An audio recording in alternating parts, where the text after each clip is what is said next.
आपणाला आम्ही 1 वाजेपर्यंत या ठिकाणी थांबण्याचं वचन दिलेलं आहे।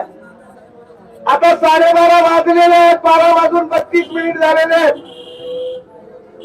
आता आम्हाला जर परमिशन, अरे वा देवा भाऊ, धन्यवाद आमचे PSI केंद्रे साहेब यांचं जर आपल्या आमच्या तालुक्यातले टाळ्या वाजवा जरा। ये अंदर की बात है, पुलिस हमारे साथ है।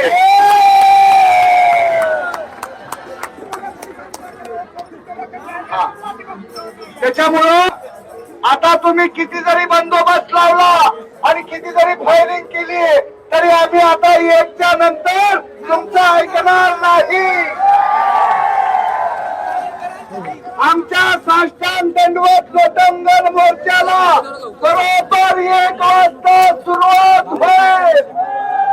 आम्हाला परवानगी तुम्ही इथं आणून द्या, आम्ही तुम्हाला दिलेलं निवेदन आहे, तुम्ही आमचा हक्क डावलू शकत नाही।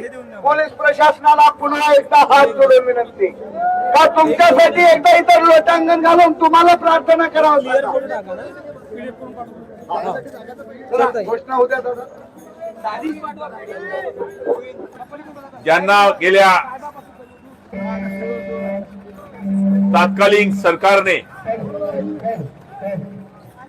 युवा कार्य प्रशिक्षणार्थी अंतर्गत आपल्याला एक चॉकलेटी आश्वासन दिलं होतं, चॉकलेटी रोजगार दिला होता। त्या चॉकलेटी रोजगाराच्या आश्वासनाचा आता 11 महिन्यानंतर या सत्तेत आलेल्या महायुती सरकारला विसर पडलेला आहे असं चित्र पूर्ण महाराष्ट्रात आहे। अमरावती जिल्ह्याचे आणि महाराष्ट्राचे लोकप्रिय नेते आमदार रविभाऊ राणा साहेबांचं प्रचंड टाळ्याच्या कडकडाटामध्ये स्वागत करा।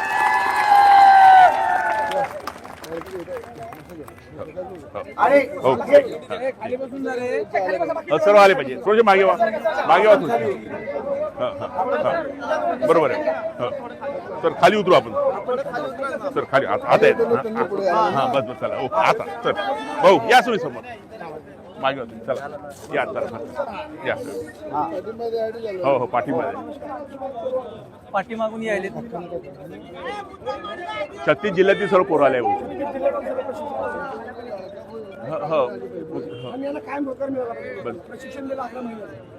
तात्कालीन मुख्यमंत्री एकनाथ शिंदेनी सुरू केलेली योजना आहे।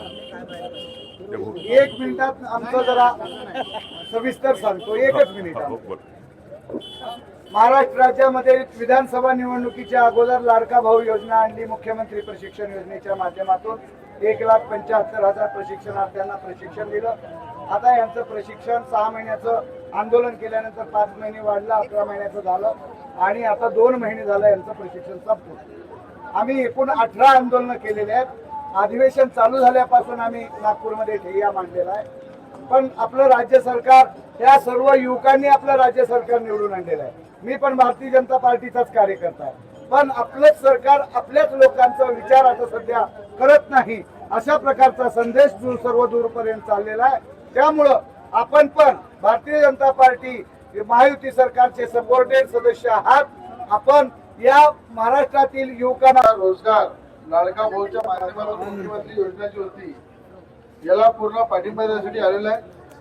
या ठिकाणी आमचे मार्गदर्शक हरिभाऊ राठोड, अनुपजी चव्हाण आणि शेतकऱ्यांचे आणि युवकांचे कैवारी आमच्या अमरावती जिल्ह्याचे निस्वार्थ काम करणारे प्रकाशदादा साबळे या ठिकाणी उपस्थित आहे। आणि खऱ्या अर्थानं मला असं वाटतं की ही योजना सगळ्या युवकांना रोजगार देण्यासाठी सुरू केली होती। ज्या पद्धतीने भाऊनी सांगितलं की या योजनेसाठी 5 महिने मुदतवाढ झाली, नंतर 2 महिन्यामध्ये मिळालं नाही, पण मी आपल्याला शब्द देतो की या ठिकाणी देवाभाऊला विनंती करून हे आमचे भाऊ आणि बहिणी ज्या पद्धतीनं निवडणूक मध्ये ताकदीनं मैदान उतरले होते, यांना दुप्पट पगार कसा होईल, यांचा रोजगार कसा कायम केला जाईल, यासाठी मी स्वतः मागणी करेन की आज तुमच्या तरुणाच्या हाताला काम देण्यासाठी सरकार जे पुढे आली आणि सरकारचं धोरण आहे प्रत्येक युवकाच्या हाताला काम मिळालं पाहिजे आणि मुख्यमंत्र्यांनी तरुण लोकांना या ठिकाणी लाडका भाऊ योजना आणून या ठिकाणी अनेकांनी तुम्ही घराघरामध्ये प्रचार करून जी मेहनत केली, सरकार आणण्यासाठी मेहनत केली, ते कधी देवाभाऊ विसरू शकत नाही. आणि देवाभाऊ असा भाऊ आहे की तुम्हाला जाणीव असली पाहिजे की देवाभाऊनी जे कार्य कधी झालं नाही ते काम कोणी केले, या राज्याच्या मुख्यमंत्री देवेंद्र फडणवीसांनी केले.